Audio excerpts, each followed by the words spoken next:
ಕಲ್ಯಾಣಾದ್ಭುತಗಾತ್ರಾಯ ಕಾಮಿತಾರ್ಥಪ್ರದಾಯಿನೇ ಶ್ರೀಮದ್ವೆಂಕಟನಾಥಾಯ ಶ್ರೀನಿವಾಸಾಯ ತೇ ನಮಃ. ಭಕ್ತಿಸುಧಾ ಜ್ಞಾನವಾಹಿನಿಯಿಂದ ನಡೀತಾ ಇರುವ ನಿರಂತರ ಜ್ಞಾನ ಕಾರ್ಯದಲ್ಲಿ ಪಾಲ್ಗೊಂಡಿರುವ ಎಲ್ಲ ಸಜ್ಜನರಿಗೂ ಅಭಿನಂದನೆಗಳನ್ನು ಸಲ್ಲಿಸ್ತಾ, ನವರಾತ್ರ ಮಹೋತ್ಸವ ಭಾರತದಲ್ಲಿ ಇದೊಂದು ವಿಶಿಷ್ಟವಾದ ಹಬ್ಬ. ಇದನ್ನು ಎಲ್ಲರೂ ಕೂಡ ವಿಶಿಷ್ಟವಾದ ರೀತಿಯಲ್ಲಿ ಆಚರಿಸ್ತಾರೆ.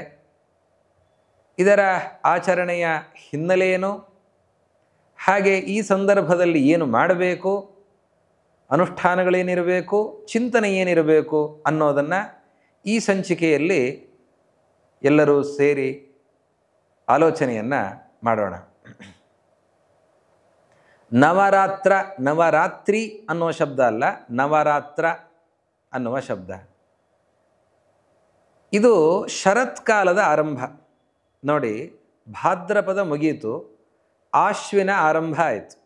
ಆಶ್ವಿನ ಅಂತಂದರೆ ಅಶ್ವಿನಿ ನಕ್ಷತ್ರ ಯಾವ ಹುಣ್ಣಿಮೆಯಲ್ಲಿ ಇದೆಯೋ ಅಂತಹ ಮಾಸವನ್ನು ಆಶ್ವಿನ ಮಾಸ ಅಂತ ಕರೀತಾರೆ. ಎಲ್ಲ ತಿಂಗಳನ್ನು ನೋಡುವ ಕ್ರಮವೇ ಹಾಗೆ. ಹುಣ್ಣಿಮೆಯ ದಿವಸ ಯಾವ ನಕ್ಷತ್ರ ಇರ್ತದೆ? ಚಿತ್ರಾ ನಕ್ಷತ್ರ ಇರ್ತದೆ, ಚೈತ್ರ ಮಾಸ. ವಿಶಾಖ ನಕ್ಷತ್ರ ಇರ್ತದೆ, ವೈಶಾಖ ಮಾಸ. ಪೂರ್ಣಿಮಾ ದಿವಸ, ಹುಣ್ಣಿಮೆಯ ದಿವಸ ಚಂದ್ರನ ಸಂಪರ್ಕದಲ್ಲಿ ಯಾವ ನಕ್ಷತ್ರ ಇದೆ, ಇದರ ಆಧಾರದಿಂದ ತಿಂಗಳ ವ್ಯವಸ್ಥೆ. ಇದು ಚಾಂದ್ರಮಾನ, ಚಂದ್ರನ ಗತಿಗನುಗುಣವಾಗಿ ಲೆಕ್ಕಾಚಾರ.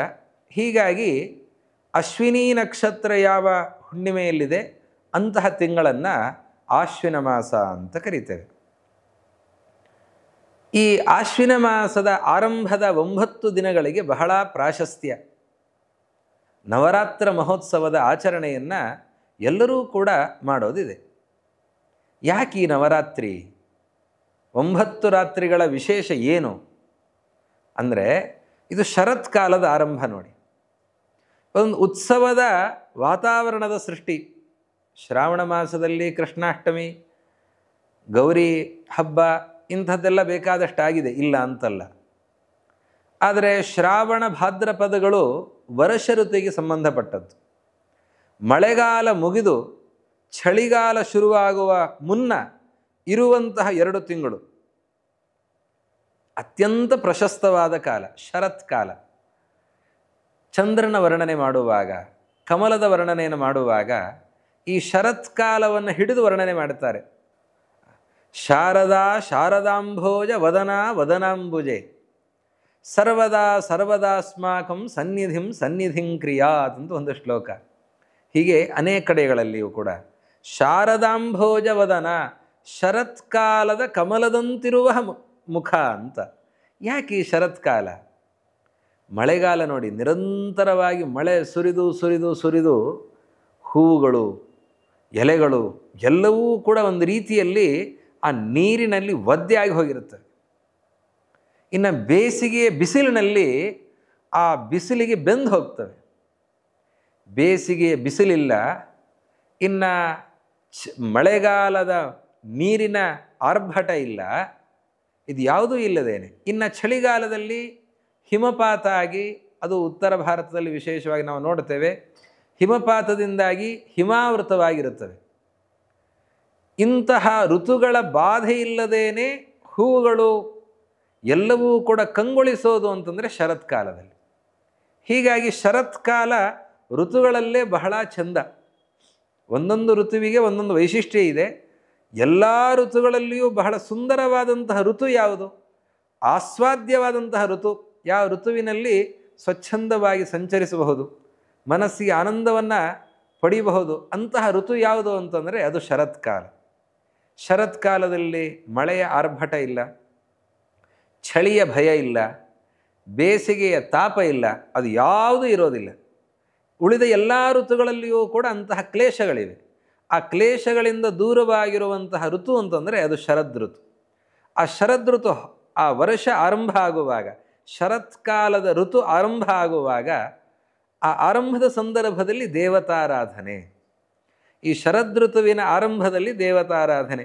ಈ ಸಂದರ್ಭದಲ್ಲಿ ಹೊಸ ಆ ಮಳೆಯೂ ಎಲ್ಲ ಬಂದು ಹೊಸ ಧಾನ್ಯಗಳು ಉತ್ಪತ್ತಿಯಾಗಿರುತ್ತೆ.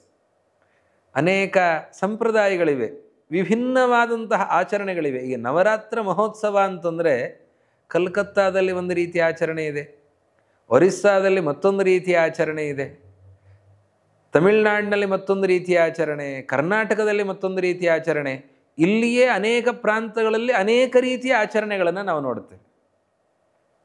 ಹೊಸ ಧಾನ್ಯಗಳ ಪ್ರಾಪ್ತಿಯಾಗಿರುತ್ತೆ. ಆ ಧಾನ್ಯಗಳ ಸಮರ್ಪಣೆಯನ್ನು ಮಾಡಿ ಸ್ವೀಕರಿಸುವಂತಹ ಕಾಲವೂ ಇದಾಗಿದೆ. ನವಾನ್ನ ಭೋಜನ ಅಂತ ಒಂದು ಸಂಪ್ರದಾಯ ಇದೆ. ಇದು ಉಡುಪಿಯ ಸಂಪ್ರದಾಯದಲ್ಲಿ ಅನುಷ್ಠಾನದಲ್ಲಿ ಬಂದಿದೆ, ಉಳಿದ ಕಡೆಯಲ್ಲಿ ಅದು ಬಂದಿಲ್ಲ. ನವಾನ್ನ ಭೋಜನ ಅಂತ ಹೊಸ ಅಕ್ಕಿಯಿಂದ ಸಿದ್ಧವಾದಂತಹ ಅನ್ನವನ್ನು ದೇವರಿಗೆ ಅರ್ಪಿಸಿ, ಹೊಸ ತರಕಾರಿಯನ್ನು ಅರ್ಪಿಸಿ ಅದನ್ನು ಸ್ವೀಕರಿಸುವಂತಹ ಕ್ರಮ ಅಂತ. ಹೀಗೆ ಒಂದು ಹೊಸ ಚೈತನ್ಯವನ್ನು ಮೂಡಿಸುವಂತಹ ಒಂದು ಕಾಲ ಈ ನವರಾತ್ರ ಮಹೋತ್ಸವ. ಈ ಸಂದರ್ಭದಲ್ಲಿ ವಿಭಿನ್ನ ದೇವತಾರಾಧನೆಯ ಒಂದು ಸಂಪ್ರದಾಯ ಇದೆ. ಅನೇಕ ಮನೆತನಗಳಲ್ಲಿ ಶ್ರೀನಿವಾಸನ ಆರಾಧನೆ ಇದೆ. ಈ ನವರಾತ್ರ ಮಹೋತ್ಸವದಲ್ಲಿ ಏನು ಅಂತಂದರೆ ಶ್ರೀನಿವಾಸನ ಆರಾಧನೆ, ತಿರುಪತಿ ಶ್ರೀನಿವಾಸನ ಆರಾಧನೆ. ಯಾಕೆ ತಿರುಪತಿಯ ಶ್ರೀನಿವಾಸನ ಆರಾಧನೆ? ತಿರುಪತಿ ಶ್ರೀನಿವಾಸ ಕಲ್ಯಾಣ ಮಹೋತ್ಸವ ನಡೆದದ್ದು ಯಾವಾಗ ಅಂದರೆ ವೈಶಾಖ ಮಾಸದಲ್ಲಿ. ವೈಶಾಖದಲ್ಲಿ ವೈಶಾಖ ಶುದ್ಧ ದಶಮಿ ದಿವಸ ಶ್ರೀನಿವಾಸ ಪದ್ಮಾವತಿಯ ಪಾಣಿಗ್ರಹಣವನ್ನು ಮಾಡ್ತಾನೆ. ಕಲ್ಯಾಣ ಮಹೋತ್ಸವ ಅವತ್ತು ನಡೆಯಿತು. ಈಗ ಕಲ್ಯಾಣ ಮಹೋತ್ಸವದ ಕಾಲ ಅಲ್ಲ, ಆದರೆ ಈಗ ಉತ್ಸವದ ಕಾಲ. ಅಂತಹ ತಿರುಪತಿಯ ಶ್ರೀನಿವಾಸನ ಮಹೋತ್ಸವ ನಡೀತದೆ ಪ್ರತಿಪತ್ತಿನಿಂದ ನವಮಿಯ ತನಕ. ಈ ನವರಾತ್ರದ ಈ ಸಂದರ್ಭದಲ್ಲಿ ತಿರುಪತಿ ಶ್ರೀನಿವಾಸನಿಗೆ ಉತ್ಸವಗಳು. ದಿನನಿತ್ಯವೂ ಕೂಡ ವಿಭಿನ್ನವಾದಂತಹ ವಾಹನಗಳಲ್ಲಿ ಶ್ರೀನಿವಾಸನನ್ನು ಕರೆದುಕೊಂಡು ಬಂದು ರಾಜ ಬೀದಿಗಳಲ್ಲಿ ಮೆರವಣಿಗೆ, ಅನೇಕ ವಾದ್ಯ ವೈಭವಗಳಿಂದ, ವೇದ ಘೋಷಗಳಿಂದ, ನೃತ್ಯಗಳಿಂದ ಆ ಶ್ರೀನಿವಾಸನ ಸುಂದರವಾದಂತಹ ಮೆರವಣಿಗೆ ಆಗುತ್ತೆ. ಇಂತಹ ಸಂದರ್ಭದಲ್ಲಿ ಅವಭೃತ ಸ್ನಾನ ದಶಮಿಯ ದಿವಸ. ದಶಮಿಯ ದಿವಸ ಅವಭೃತ ಸ್ನಾನ, ಚಕ್ರ ಸ್ನಾನ ಅಂತ ಕರೀತಾರೆ. ಸ್ವಾಮಿ ಪುಷ್ಕರಣಿಯಲ್ಲಿ ಚಕ್ರ ಸ್ನಾನ, ಸುದರ್ಶನ ಚಕ್ರದ ಅವಗಾಹನ ಆಗತ್ತೆ. ಅನೇಕ ಭಕ್ತರು ಅವತ್ತು ಸ್ನಾನವನ್ನು ಮಾಡ್ತಾರೆ ಅಂತ. ಹೀಗೆ ತಿರುಪತಿ ಶ್ರೀನಿವಾಸನಿಗೆ ಮಹೋತ್ಸವದ ಕಾಲ ಇದು. ಈ ಶರತ್ಕಾಲ ಉತ್ಸವಕ್ಕೆ ಅತ್ಯಂತ ಉಚಿತವಾದಂತಹ ಕಾಲ. ಇಂತಹ ಸಂದರ್ಭದಲ್ಲಿ ತಿರುಪತಿಯ ಬೆಟ್ಟದಲ್ಲಿ ನೆಲೆಸಿರುವಂತಹ ಶ್ರೀನಿವಾಸನ ಉತ್ಸವ ನಡೆಯುತ್ತೆ. ಈ ನಿಮಿತ್ತದಿಂದ ಅನೇಕರ ಮನೆಗಳಲ್ಲಿ ಈ ತಿರುಪತಿ ಶ್ರೀನಿವಾಸನ ಉತ್ಸವದ ನಿಮಿತ್ತದಿಂದ ಮನೆಯಲ್ಲಿ ಹಬ್ಬದ ಆಚರಣೆ. ಯಾಕೆ? ಅನೇಕರ ಮನೆಗಳಲ್ಲಿ ತಿರುಪತಿ ಶ್ರೀನಿವಾಸ ಮನೆದೇವರಾಗಿದ್ದಾನೆ. ಆ ಶ್ರೀನಿವಾಸ ಅನೇಕರಿಗೆ ಮನೆದೇವರು. ಅಲ್ಲಿ ತನ್ನ ಮನೆದೇವರಿಗೆ ಉತ್ಸವ ನಡೀತದೆ ಅನ್ನುವ ನಿಮಿತ್ತದಿಂದ ಅವರವರ ಮನೆಗಳಲ್ಲಿ ಅವರು ಉತ್ಸವದ ಆಚರಣೆಯನ್ನು ಮಾಡ್ತಾರೆ. ಈ ರೀತಿಯಲ್ಲಿ ತಿರುಪತಿ ಶ್ರೀನಿವಾಸನ ನಿಮಿತ್ತದಿಂದ ಉತ್ಸವದ ಆಚರಣೆ, ನವರಾತ್ರೋತ್ಸವದ ಅನುಷ್ಠಾನ. ಇನ್ನು ವಿಶೇಷವಾಗಿ ದುರ್ಗಾರಾಧನೆ ನಡೆಯುತ್ತೆ. ಕಲ್ಕತ್ತಾದಲ್ಲಿ ಅಲ್ಲಿ ಬಹಳ ಪ್ರಧಾನವಾಗಿ, ಅದರಂತೆ ಅನೇಕ ಪ್ರಾಂತಗಳಲ್ಲಿ, ಉಡುಪಿಯ ಸುತ್ತಮುತ್ತ ಪ್ರಾಂತಗಳಲ್ಲೂ ನಾವು ಅದನ್ನು ಚೆನ್ನಾಗಿ ಗಮನಿಸ್ತೇವೆ. ದುರ್ಗಾರಾಧನೆಯನ್ನು ಈ ಸಂದರ್ಭದಲ್ಲಿ ವಿಶೇಷವಾಗಿ ಮಾಡ್ತಾರೆ. ಧರ್ಮಸಿಂಧುಕಾರರು ಕೂಡ ದುರ್ಗಾರಾಧನೆಯನ್ನು ಈ ನವರಾತ್ರ ಸಂದರ್ಭದಲ್ಲಿ ಹೇಳಿದ್ದಾರೆ. ಕುಲದೇವತಾ ಆರಾಧನೆಯನ್ನು ಮಾಡಬೇಕು ಅಂತ ನಿರ್ಣಯ ಸಿಂಧು ಧರ್ಮಸಿಂಧುಗಳಲ್ಲಿ ಹೇಳ್ತಾರೆ. ದುರ್ಗೆಯ ಆರಾಧನೆ ವಿಶೇಷ. ದುರ್ಗಾಷ್ಟಮಿ ಬರುತ್ತೆ ಇದೇ ಸಂದರ್ಭದಲ್ಲಿ. ದುರ್ಗಾಷ್ಟಮಿ, ನಿಶುಂಭ ಶುಂಭರನ್ನು ದುರ್ಗಾದೇವಿ ಸಂಹರಿಸಿದ ಕಾಲ ಇದು ಅನ್ನುವ ಚಿಂತನೆ ಇದೆ.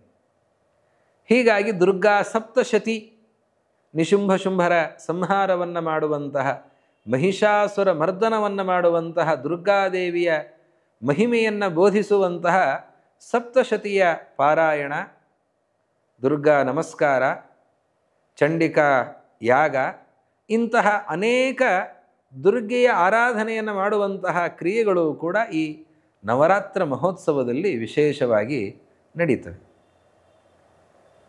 ನಿಶುಂಭ ಶುಂಭ ಸಂಹರ್ತ್ರಿ ಮಹಿಷಾಸುರಮರ್ದಿನಿ ಅಂತ ವಾದಿರಾಜರು ದುರ್ಗಾ ಸ್ತೋತ್ರದಲ್ಲಿ ಹೇಳಿದ್ದಾರೆ. ಹೀಗೆ ಆ ದುಷ್ಟರ ಮರ್ದನವನ್ನು ಮಾಡಿರುವ ದುರ್ಗೆಯ ಆರಾಧನೆಯನ್ನು ಮಾಡಿ ಒಂದು ವಿಶಿಷ್ಟವಾದ ಶಕ್ತಿಯನ್ನು ದುರ್ಗೆಯ ಅನುಗ್ರಹದಿಂದ ನಾವು ಪಡೆಯಬೇಕು ಅನ್ನುವ ಒಂದು ಉತ್ಸಾಹದಿಂದ ದುರ್ಗಾರಾಧನೆಯನ್ನು ಮಾಡುವಂತಹ ಕಾಲ.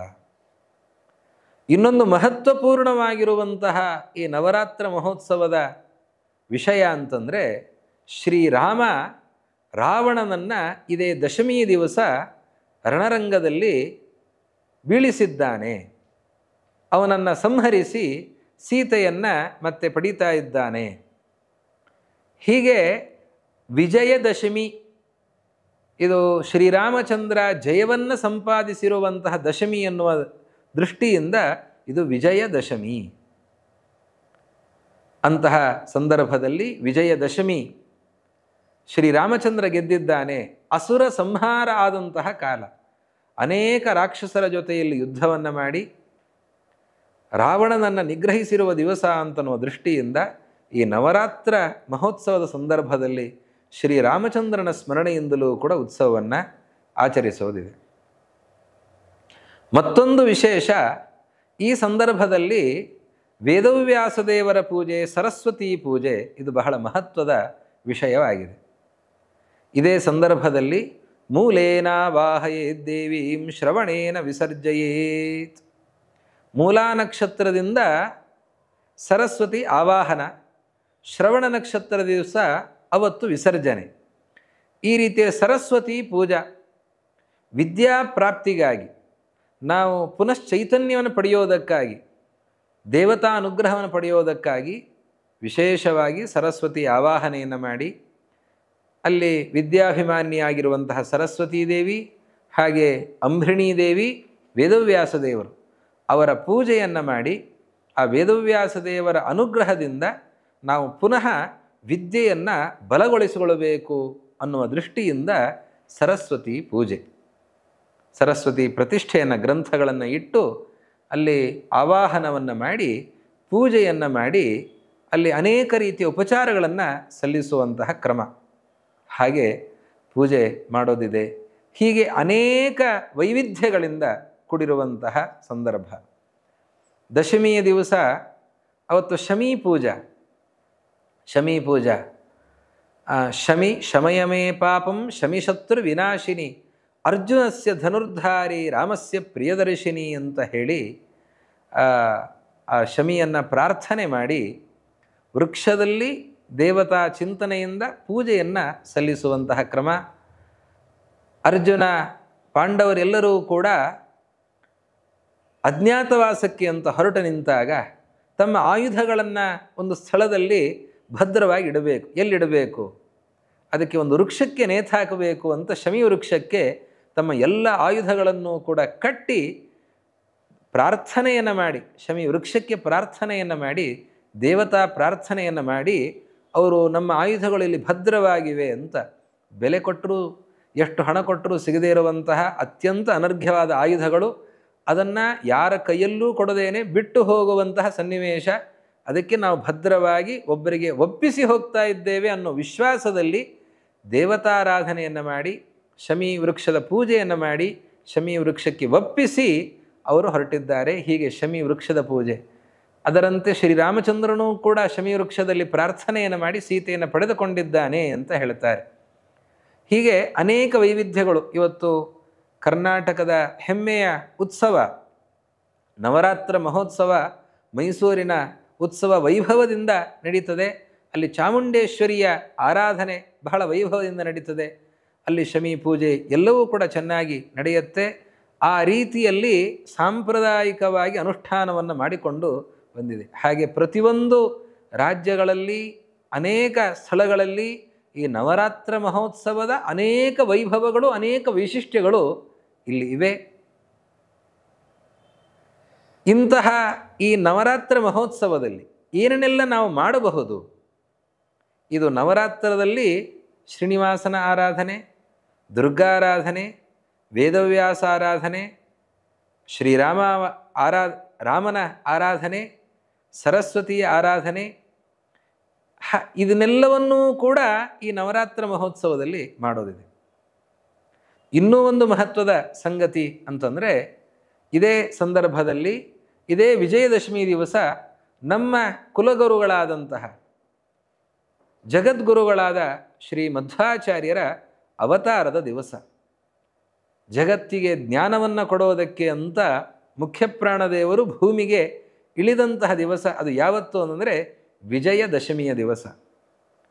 ಹೀಗಾಗಿ ಪೂರ್ಣಪ್ರಜ್ಞಾಚಾರ್ಯರು ಅಂತ ಅವರನ್ನು ಕರೀತಾ ಇದ್ದಾರೆ. ಆ ಪೂರ್ಣಪ್ರಜ್ಞಾಚಾರ್ಯರು ಅವತರಿಸಿ ಜಗತ್ತಿಗೆ ಜ್ಞಾನವನ್ನು ನೀಡುತ್ತಾ ಇದ್ದಾರೆ. ಹೀಗಾಗಿ ಜಗತ್ತಿಗೆ ಜ್ಞಾನ ಸಿಗೋದಕ್ಕೆ, ವಿಜಯ ಸಿಗೋದಕ್ಕೆ, ಎಲ್ಲ ರೀತಿಯ ಶಕ್ತಿಗಳನ್ನು ತುಂಬಿಕೊಳ್ಳೋದಕ್ಕೆ ಅತ್ಯಂತ ಸೂಕ್ತವಾದಂತಹ ಕಾಲ. ಇಂತಹ ಕಾಲವನ್ನು ನಾವು ವ್ಯರ್ಥ ಮಾಡಬಾರದು. ಬಹಳ ವಿಶೇಷದ ಸಂದರ್ಭಗಳನ್ನು ಹೇಳ್ತಾರೆ. ವಿಜಯದಶಮಿ,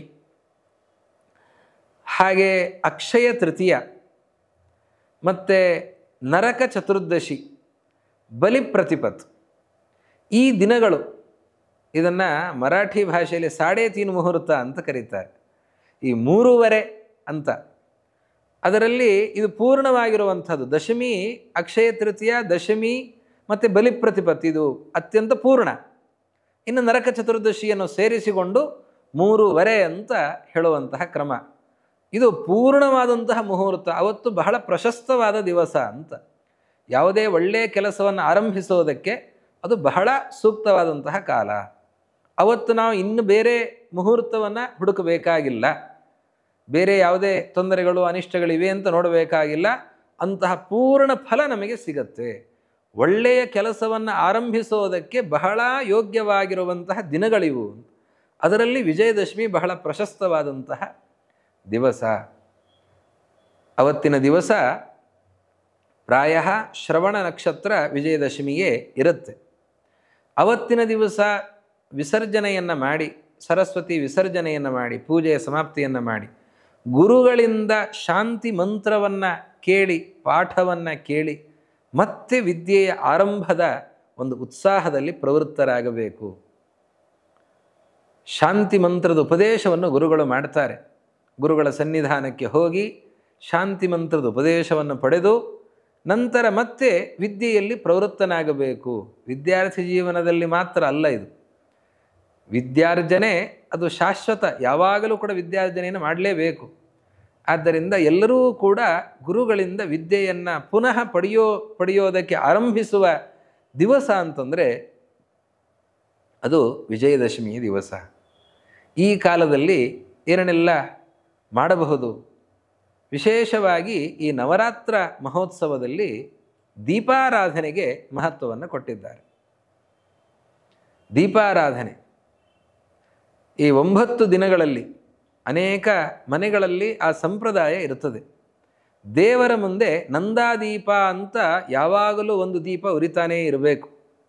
ಅದು ಎಣ್ಣೆ ಖರ್ಚಾಗತ್ತೆ ಅಂತ ಯಾವುದೋ ಒಂದು ಸಂದರ್ಭದಲ್ಲಿ ಬೆಳಗ್ಗಿನ ಹೊತ್ತಿನಲ್ಲಿ, ಸಂಜೆ ಹೊತ್ತಿನಲ್ಲಿ ಮಾತ್ರ ಹಚ್ಚಿ ಉಳಿದ ಸಂದರ್ಭದಲ್ಲಿ ಉರಿಲಿ ಬಿಡಲಿ ಅಂತ ಇರೋದಲ್ಲ. ನಂದಾದೀಪ ಅಂತ ದೇವರ ಮುಂದೆ ದೀಪ ಯಾವಾಗಲೂ ಬೆಳಗುತ್ತಾ ಇರಬೇಕು. ನಮ್ಮ ಜೀವನವನ್ನು ದೇವರು ಬೆಳಗಿಸಬೇಕು ಅಂತಂದರೆ ದೇವರ ಮುಂದೆ ನಾವೊಂದು ದೀಪವನ್ನು ಹಚ್ಚಿಡಬೇಕು. ಆ ದೀಪ ಯಾವಾಗಲೂ ಚೆನ್ನಾಗಿ ಉರಿತಾ ಇರಬೇಕು. ಈ ಸಂದರ್ಭದಲ್ಲಿ ವಿಶೇಷವಾಗಿ 2 ದೀಪಗಳನ್ನು, ಒಂದು ಎಳ್ಳೆಣ್ಣೆಯ ದೀಪ, ಮತ್ತೊಂದು ತುಪ್ಪದ ದೀಪ. ಎಳ್ಳೆಣ್ಣೆ ಅಂತಂದರೆ ಎಳ್ಳೆಣ್ಣೆಗೆ ಪ್ರಾಶಸ್ತ್ಯ. ಎಳ್ಳೆಣ್ಣೆ ಮತ್ತು ತುಪ್ಪ. ಎಣ್ಣೆ ಅಂತಂದರೆ ಯಾವುದೋ ಎಣ್ಣೆಯನ್ನು ಬಳಸೋದಲ್ಲ, ಶುದ್ಧವಾದ ಎಳ್ಳೆಣ್ಣೆ. ಎಳ್ಳೆಣ್ಣೆಗಳು ಕಲಬೆರಕೆ ಬೇಕಾದಷ್ಟು ಬರ್ತವೆ ಅಂಗಡಿಗಳಲ್ಲಿ. ದೀಪದ ಎಣ್ಣೆ ಅಂತ ಅತ್ಯಂತ ಕೆಟ್ಟ ಎಣ್ಣೆಯನ್ನು ಕೊಡ್ತಾರೆ. ಅದನ್ನು ಬಳಸದೇನೆ ಯಾವುದು ಅತ್ಯಂತ ಯೋಗ್ಯವಾಗಿದೆ ಅಂತಹ ಎಳ್ಳೆಣ್ಣೆಯನ್ನು ಹಚ್ಚಬೇಕು. ಆ ಎಳ್ಳೆಣ್ಣೆಯಲ್ಲಿ ದೀಪವನ್ನು ಹಚ್ಚಬೇಕು. ಮತ್ತೊಂದು ತುಪ್ಪದಲ್ಲಿ ದೀಪವನ್ನು ಹಚ್ಚಬೇಕು. ಹೀಗೆ 2 ದೀಪಗಳು ಸದಾಕಾಲ ದೇವರ ಮುಂದೆ ಈ 9 ದಿನಗಳು 10 ದಿನಗಳಲ್ಲಿ ಅದು ಆರದಂತೆ ನೋಡಿಕೊಳ್ಳಬೇಕು. ಹೀಗೆ ಇದನ್ನು ಘಟಸ್ಥಾಪನ ಅಂತ ಕರೀತಾರೆ. ಈ ರೀತಿಯ ಅನುಷ್ಠಾನ ಅನೇಕ ಮನೆಗಳಲ್ಲಿದೆ. ಒಂದು ತೆಂಗಿನಕಾಯಿಯನ್ನು ಇಟ್ಟು, ಕಲಶವನ್ನು ಇಟ್ಟು, ತೆಂಗಿನಕಾಯಿಯನ್ನಿಟ್ಟು ಪೂಜೆಯನ್ನು ಮಾಡಿ, ದೇವತಾರಾಧನೆಯನ್ನು ಮಾಡಿ, ಈ 9 ದಿನಗಳಲ್ಲಿಯೂ ಕೂಡ ಪರಮಾತ್ಮನ ವಿಶೇಷವಾದ ಆರಾಧನೆ. ಈ ಸಂದರ್ಭದಲ್ಲಿ ಗೋಪೂಜೆ ಬಹಳ ವಿಶೇಷ, ಬ್ರಾಹ್ಮಣ ಪೂಜೆ ಬಹಳ ವಿಶೇಷ. ವಿಶೇಷವಾಗಿ ಬ್ರಾಹ್ಮಣರನ್ನು ಕರೆದು ಅಲ್ಲಿ ಪರಮಾತ್ಮನ ಆರಾಧನೆಯನ್ನು ಮಾಡಿ ನವರಾತ್ರ ಸಂದರ್ಭದಲ್ಲಿ ಪರಮಾತ್ಮ ಪ್ರಸನ್ನನಾಗಲಿ ಅಂತ ಅಲ್ಲಿ ಪರಮಾತ್ಮನ ಪೂಜೆಯನ್ನು ಸಲ್ಲಿಸಿ ಭೋಜನಾದಿಗಳನ್ನು ಮಾಡಿಸಿ ದಕ್ಷಿಣೆಯನ್ನು ನೀಡಿ ಪರಮಾತ್ಮನ ಪೂಜೆಯನ್ನು ಮಾಡುವಂತಹ ಕ್ರಮ.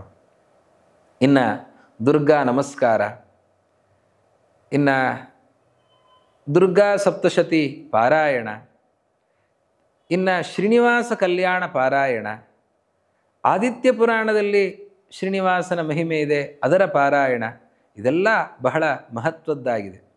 ಈ ಸಂದರ್ಭದಲ್ಲಿ ಈ ದುರ್ಗೆಯ ಸರಸ್ವತಿ ಆವಾಹನೆ ಏನಾಗಿದೆ, ಸರಸ್ವತಿ ಆವಾಹನೆ ಆದ ಸಂದರ್ಭದಲ್ಲಿ ಬೇರೆ ಗ್ರಂಥಗಳ ಅಧ್ಯಯನಕ್ಕೆ ಅವಕಾಶ ಇಲ್ಲ. ಆವಾಹನೆ ಆದ ಮೇಲೆ ವಿಸರ್ಜನೆ ಆಗುವಲ್ಲಿಯ ತನಕ ಹೊಸ ಅಧ್ಯಯನ ಇಲ್ಲ. ಆವಾಗ ಏನು ಮಾಡಬೇಕು ಅಂತಂದರೆ ಈ ಶ್ರೀನಿವಾಸ ಕಲ್ಯಾಣ ಪಾರಾಯಣ ಮಾಡಲಿಕ್ಕೆ ಯಾವುದೇ ರೀತಿಯಾದಂತಹ ಬಾಧಕ ಇಲ್ಲ. ಈ ಆದಿತ್ಯ ಪುರಾಣ ಅಥವಾ ಭವಿಷ್ಯೋತ್ತರ ಪುರಾಣದ ಶ್ರೀನಿವಾಸ ಮಹಿಮೆಯನ್ನು ವಿಶೇಷವಾಗಿ ಚಿಂತಿಸಬೇಕು, ದುರ್ಗಾ ಮಹಿಮೆಯನ್ನು ಚಿಂತಿಸಬೇಕು. ದುರ್ಗಾ ಪೂಜೆಯನ್ನು ಮಾಡುವಾಗಲೂ ಕೂಡ ದುರ್ಗೆಯನ್ನು ದೇವರು ಅಂತನ್ನುವ ರೀತಿಯಲ್ಲಿ ಪ್ರಧಾನವಾಗಿ ಪೂಜಿಸಬಾರದು. ವಿಷ್ಣುನ ಸಹಿತಾಧ್ಯಾತ ಸಾಪಿ ತುಷ್ಟಿಂ ಪರಾಮೃಜೇತ್. ಪರಮಾತ್ಮನ ಅನುಚರಳಾಗಿ ಪರಮಾತ್ಮನ ಸೇವೆಯಲ್ಲಿ ತತ್ಪರಳಾಗಿ ಇದ್ದಾಳೆ ಅಂತ ಲಕ್ಷ್ಮೀದೇವಿಯದ್ದೇ ಮತ್ತೊಂದು ರೂಪ ದುರ್ಗಾ, ಶ್ರೀ ಭೂ ದುರ್ಗಾ ಅಂತನ್ನೋ ರೂಪಗಳು. ಆ ದುರ್ಗಾ ದುಷ್ಟ ಸಂಹಾರಕ್ಕಾಗಿ ಬರ್ತಾ ಇದ್ದಾಳೆ ಅನ್ನುವ ಚಿಂತನೆಯನ್ನು ಮಾಡಿಕೊಂಡು ಅಂತಹ ತಮೋಭಿಮಾನಿನಿಯಾದಂತಹ ದುರ್ಗಾದೇವಿಯ ಚಿಂತನೆಯನ್ನು ಮಾಡಬೇಕು. ವಿಷ್ಣು ಪತ್ನಿಯಾದ ದುರ್ಗೆಯ ಚಿಂತನೆ, ವಿಷ್ಣುವಿನ ಜೊತೆಯಲ್ಲಿ ದುರ್ಗೆಯ ಆರಾಧನೆಯನ್ನು ಮಾಡಬೇಕೇ ಹೊರತಾಗಿ ಪ್ರಧಾನವಾಗಿ ದುರ್ಗೆ ಆರಾಧನೆ ಮಾಡೋದಲ್ಲ. ಇದು ವಿಶೇಷವಾದ ಸಂದರ್ಭ ಅಂತಂದರೆ ಚಾತುರ್ಮಾಸ್ಯದ ಅವಧಿ. ಚಾತುರ್ಮಾಸ್ಯದಲ್ಲಿ ಕ್ಷೀರವ್ರತ ನಡೀತಾ ಇದೆ. ಕ್ಷೀರವ್ರತ ಹಾಲು ಸಮರ್ಪಣೆಗೆ ಬರೋದಿಲ್ಲ. ಆದ್ದರಿಂದ ಬಹಳ ಎಚ್ಚರದಿಂದ ಇರಬೇಕು. ಈ ಸಂದರ್ಭದಲ್ಲಿ ಅನೇಕರು ದುರ್ಗಾರಾಧನೆ ಅಥವಾ ಬೇರೆ ನಿಮಿತ್ತಗಳಿಂದ ನವರಾತ್ರ ಮಹೋತ್ಸವ ಅಂತ ಹೇಳಿ ಹಾಲು ಪಾಯಸವನ್ನು ಮಾಡಿ ದೇವರಿಗೆ ಸಮರ್ಪಿಸ್ತಾರೆ. ಅದು ಉಪಚಾರ ಆಗಲ್ಲ, ಅಪಚಾರ ಆಗತ್ತೆ. ಎಚ್ಚರ ಇರಬೇಕು. ಗುಡಾನ್ನ ಸಮರ್ಪಣೆ ಇದು ವಿಶೇಷವಾಗಿ ಮಾಡಬಹುದಾಗಿದೆ. ಹಾಲನ್ನು ಯಾವುದೇ ಕಾರಣಕ್ಕೂ ಕೂಡ ಪದಾರ್ಥಗಳಲ್ಲಿ ಸೇರಿಸಿ ಅದನ್ನು ಅರ್ಪಿಸಬಾರದು. ಪ್ರತ್ಯೇಕವಾಗಿ ಆಗಲಿ ಅಥವಾ ಪಾಯಸ ಮೊದಲಾದವುಗಳಲ್ಲಿ ಹಾಲನ್ನು ಸೇರಿಸಿ ಸಮರ್ಪಣೆಯನ್ನು ಮಾಡಿದರೆ ಅದನ್ನು ಸ್ವೀಕಾರ ಮಾಡೋದಿಲ್ಲ. ದೇವರು ಅದನ್ನು ಸ್ವೀಕರಿಸೋದಿಲ್ಲ. ಲಕ್ಷ್ಮೀದೇವಿ ಸ್ವೀಕರಿಸೋದಿಲ್ಲ, ದುರ್ಗಾದೇವಿ ಸ್ವೀಕರಿಸೋದಿಲ್ಲ. ಆದ್ದರಿಂದ ಬಹಳ ಎಚ್ಚರದಿಂದ ಇರಬೇಕು. ಈ ರೀತಿಯಲ್ಲಿ ಈ ಒಂದು ನವರಾತ್ರದ ಒಂದು ಮಹೋತ್ಸವ, ಇದೊಂದು ಹೊಸ ಹಬ್ಬ. ಇದು ಶರತ್ಕಾಲದ ಆಚರಣೆ. ಎಲ್ಲರೂ ಕೂಡ ಸೇರಿ ಈ ಉತ್ಸವವನ್ನು ಚೆನ್ನಾಗಿ ಆಚರಿಸಿ ದೇವತಾನುಗ್ರಹವನ್ನು ಚೆನ್ನಾಗಿ ಪಡೆದುಕೊಂಡು ವಿಜಯ ಸಂಪಾದನೆಗೆ ಈ ನವರಾತ್ರ ಆಚರಣೆ ನಮಗೆ ನಾಂದಿಯಾಗಲಿ ಅಂತ ಪ್ರಾರ್ಥಿಸ್ತಾ, ಭಕ್ತಿಸುಧಾ ಜ್ಞಾನವಾಹಿನಿಯಿಂದ ಎಲ್ಲ ಸಜ್ಜನರ ಚಿಂತನೆಗೆ, ಅವಗಾಹನೆಗೆ ಇದೊಂದು ವೇದಿಕೆಯನ್ನು ಕಲ್ಪಿಸಿದ್ದಾರೆ. ಅವರಿಗೆ ಕೃತಜ್ಞತೆಯನ್ನು ಸಲ್ಲಿಸ್ತಾ ಎಲ್ಲ ಸಜ್ಜನರಿಗೂ ಕೂಡ ಶ್ರೀರಾಮಚಂದ್ರನ, ವೇದವ್ಯಾಸದೇವರ, ಶ್ರೀನಿವಾಸನ, ದುರ್ಗಾದೇವಿಯ, ಸರಸ್ವತಿಯ ಅನುಗ್ರಹ ಆಗಲಿ ಅಂತ ಪ್ರಾರ್ಥಿಸ್ತಾ ಎರಡು ಮಾತನ್ನು ಶ್ರೀ ಗುರು ಮಧ್ವೇಶ ಅರ್ಪಣೆ.